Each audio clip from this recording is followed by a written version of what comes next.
जय हिंद दोस्तों, समर्थ एकेडमी में आप सभी का स्वागत है। आज हम इस लेक्चर में पढ़ेंगे मगध राज्य का उत्कर्ष। फ्रेंड, ठीक है, मगध राज्य का उत्कर्ष कैसे हुआ हम देखते हैं। ये हमारा जो मगध राज्य है ये बहुत इंपॉर्टेंट है। क्यों? क्योंकि हमारे इतिहास में सबसे इम्पोर्टेंट वंश है मौर्य वंश, जिसके कारण हमारे देश की शकल चेंज हो गई है, जिसके कारण हमारे देश का इतिहास ही बदल गया है।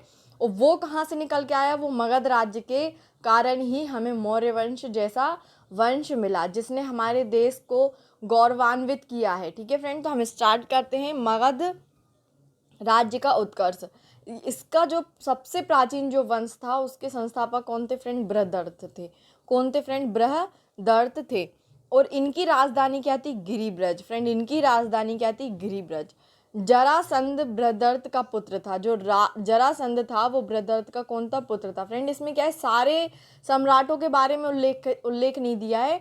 इनमें सिर्फ उन लोगों के बारे में उल्लेखित किया गया है जो हमारे इतिहास के लिए या जिन्होंने हमारे इतिहास में बहुत ही इम्पोर्टेंट रोल प्ले किया है उनके बारे में दिया है ना। इसलिए हम इसमें सारे नहीं देखेंगे। जैसे हमने ब्रदर देखा, जरासंध देखा, ये जो थे ये मुख्य तौर पर इम्पोर्टेंट थे। क्योंकि इन्हीं के कारण मगध में जो सबसे प्राचीन वंश आया उसकी स्थापना की है। ठीक है, हर्यक वंश, इसके संस्थापक कौन थे? बिंबिसार थे।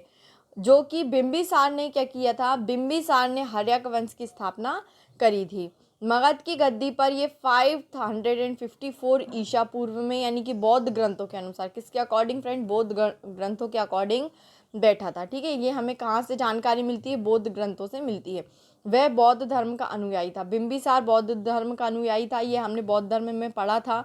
यह प्रथम भारतीय राजा था जिसने प्रशासनिक व्यवस्था पर बल दिया।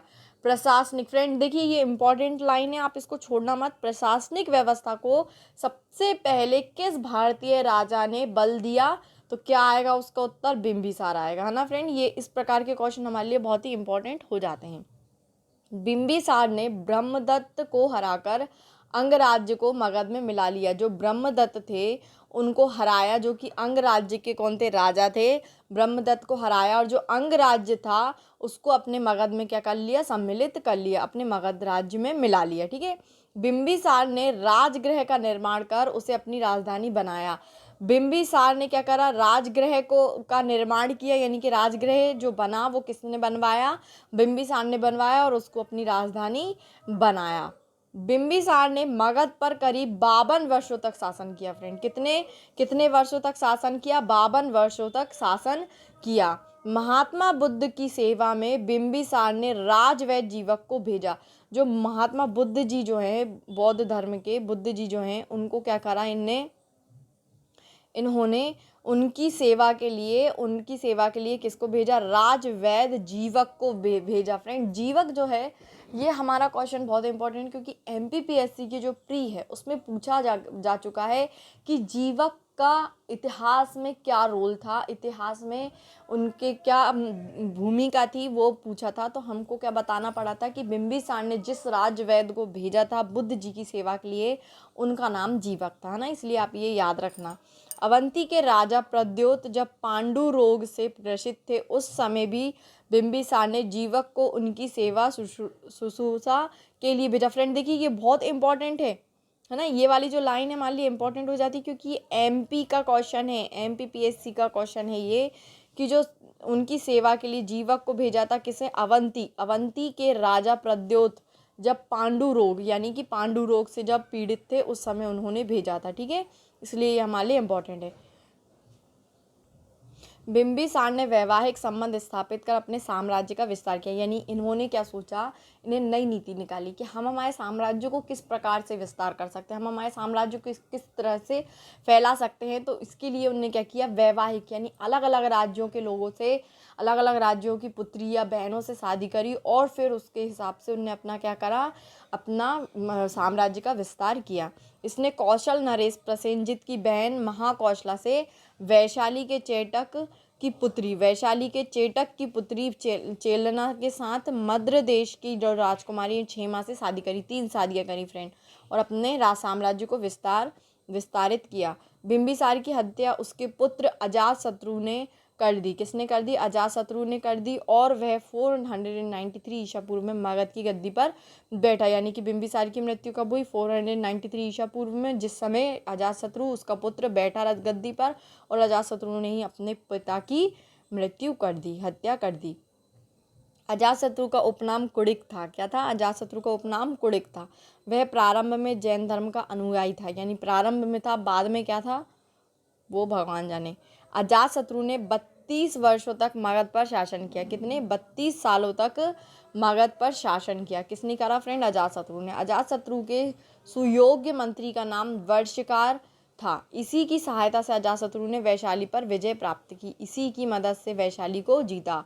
461 ईसा पूर्व में अपने पिता की हत्या कर उदयीन मगध की गद्दी पर बैठा। यानी कि इन्होंने भी उदयीन इनके पुत्र, इन्होंने भी अपने पिता की हत्या कर दी। अपने पिता से जो सीखा उनने वो उनको रिटर्न कर दिया। ठीक है।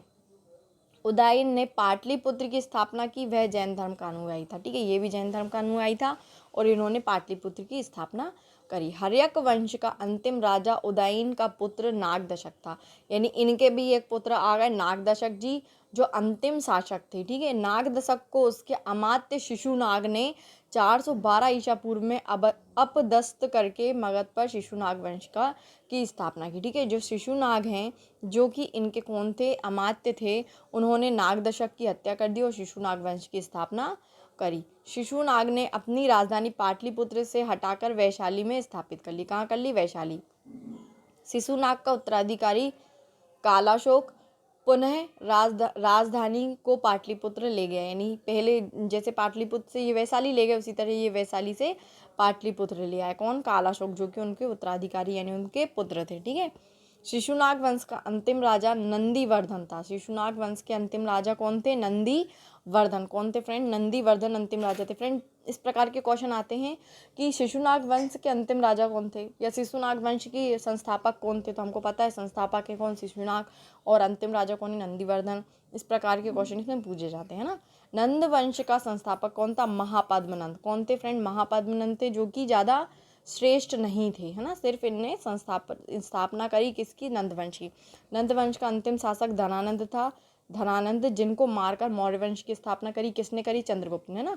यह सिकंदर का समकालीन था। इसे चंद्रगुप्त मौर्य ने युद्ध में पराजित किया और मगध पर एक नए वंश मौर्य वंश की स्थापना की। देखिए फ्रेंड, ये याद रखना आप, इस प्रकार के क्वेश्चन पूछे जाते हैं कि सिकंदर के समकालीन कौन कौन थे। तो हमको जो 4 ऑप्शन दिए रहेंगे उसमें से हमको बताना पड़ेगा, या फिर कौन नहीं था।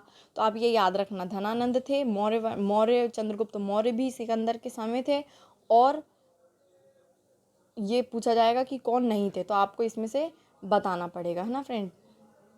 ओके फ्रेंड, हमारा जो नेक्स्ट लेक्चर रहेगा हम उसमें सिकंदर के बारे में पढ़ेंगे। तो आप हमारे जितना भी सेशन हमारा कंप्लीट हुआ है उसको पूरी तरीके से देखना, क्योंकि आपके लिए हमारा हर एक लेक्चर बहुत ही इंपॉर्टेंट है। ठीक है friend, thanks to watch my video.